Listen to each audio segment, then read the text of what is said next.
Africa Content TV. Babada. Baba ní pé àwọn fẹ́ wá ṣe meeting opposition against the mini Jogor Center B.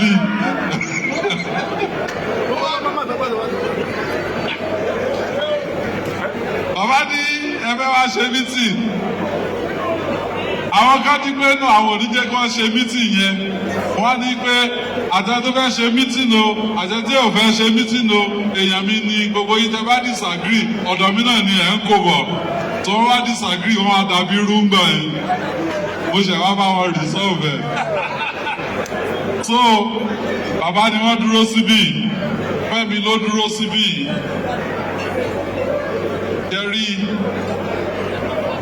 kò lè ṣe kí ìjà máa wà o. Kò máa lè ṣe kí ìjà máa wà o. Tìjà bá dé o, ẹ jẹ́ ká parí ẹ̀ o. Kò lè ṣe kí ìjà máa wà o.